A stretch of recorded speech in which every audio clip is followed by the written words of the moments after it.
What and how much? These two questions have been the foundation of every development in any walks of life.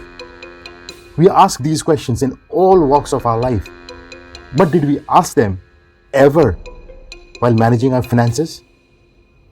Think.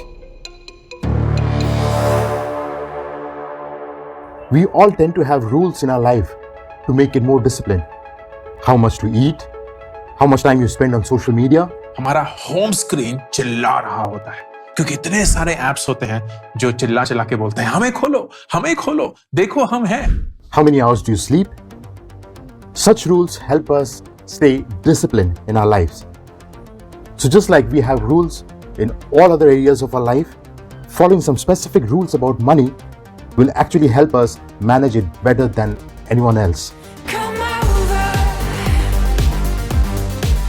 Don't fight how you really feel. Come closer to me. So there brings the first point, the crucial consideration. Understanding yourself. Really? What? क्या मतलब है इसका? मैं खुद को नहीं जानता हूँ. Well, let me be specific. Understanding your finance perspective. How you perceive money and investment. Are you a short-term speculator? Are you a long-term investor, or are you a gambler? Because who you are defines what you do with your money at hand. Morgan Housel said, define the game you're playing and make sure that people are playing a different game and are not influencing you to change your decision. And they are not influencing you or your actions. So if you were to buy a blue chip stock and keep it there for a very long period of time, to do what? To reap its rewards from its capital appreciation, from the dividends. So if that is your goal, I wouldn't be bothered about the market fluctuation today, or even for this week, or even for this month. But if I am a trader, every movement of that stock will bother me. And I'll not be at peace if this price of that stock falls after I buy it. So first identify what suits you and then stick to it. Do not mix the strategies unless, of course, both these strategies are suitable for you, which is very, very hard because human trade can either be specific on one direction. You can be patient and you can like the long-term investing, or you can be impulsive and you follow trading. The second most important factor is time. Now, time is very much important while you are in the market. For either direction, be it for a long-term investing, obviously you need time. Even if you are in trading, time is an important factor for you. Jim Simons,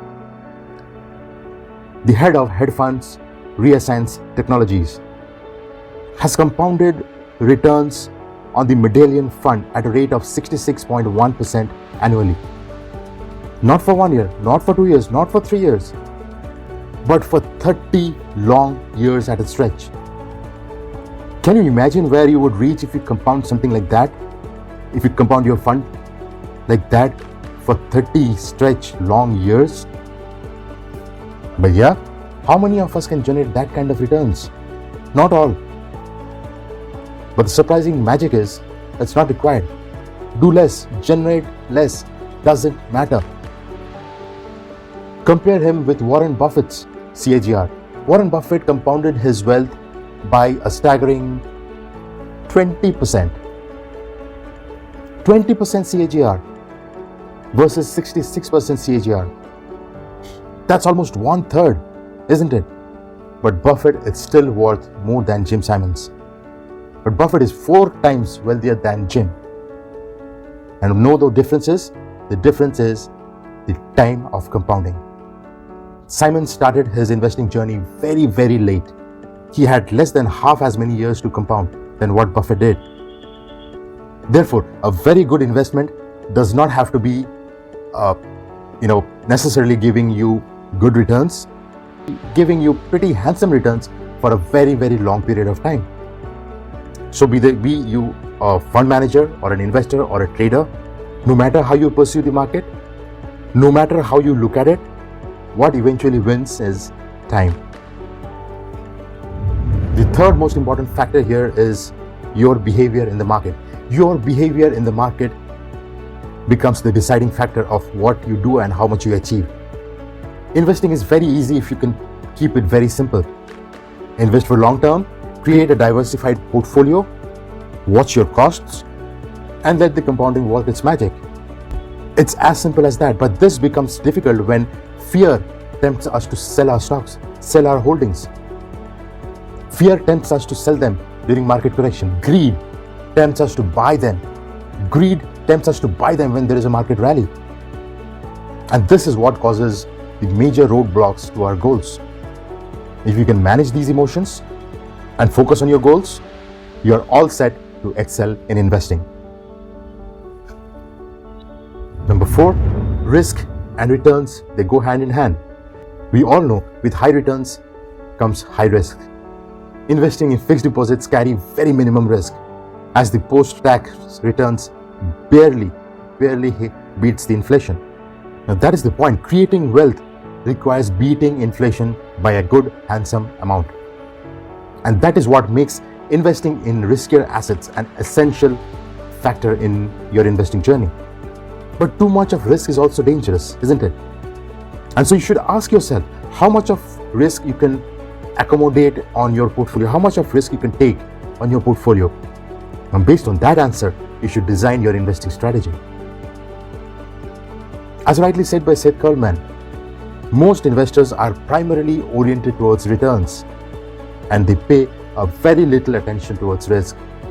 But that's a very dangerous mindset towards your hard-earned money.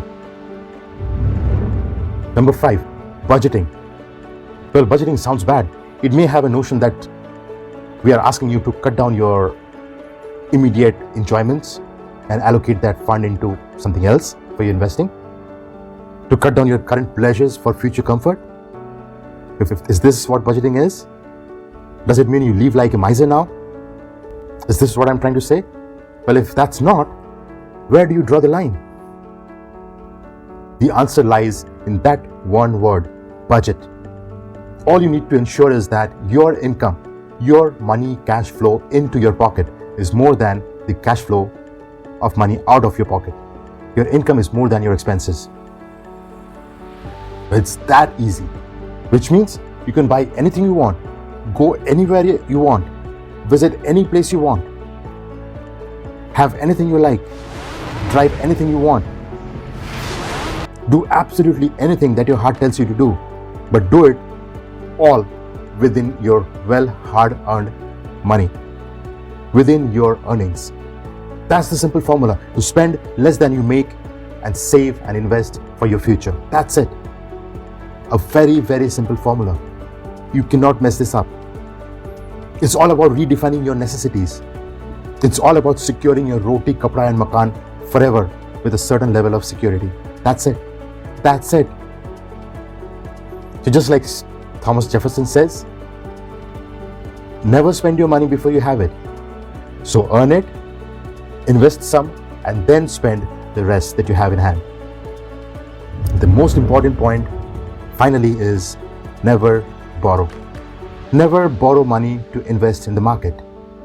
Borrowing money to invest in the market might be tempting, very, very tempting, but it involves a substantial amount of risk. Markets are always unpredictable. Even the most reliable stocks might fall in very short duration. They might fall because of the rumors about war, international events that has got little to do with their own business. So if the company's stock prices aren't in their own control in a very short period of time or in a short while, why would you bank on that? Why would you bank on your hard-earned money on that? Forget about your money. Why would you take a loan and bank on that? Take risk on that? Well, to make matters worse, in addition, nobody knows how far the stock is going to fall. And even if it does, following a crash, the market might take months or maybe years to recover back and come back to a position. What will you do that? If it takes years to recover back, you will be hard-pressed to recover and pay off the loans. You will be hard-pressed to pay off the EMIs that you have taken from the bank. Traders use margin money. Margin money is what? It's a loan. That's a loan, right? How can you take it? You defy the very basics of investing. the very basic that says do not invest with borrowed money. And those brokers, they give you 5x, 10x margin money. That's sad. You take 10x exposure. If you're lucky, you make profits, that's good. What if you're not? What happens to that? That is just so stupid. Well, it's your money, your call. I can only tell you the safe mantra. The safe mantra is never borrow and invest. So, if you decide to change your behavior and be a good investor, then this video series is for you. And if you want to see the other videos of this series, then you can go here and have a look at it. Go ahead, click on them right now. As of this video, adios.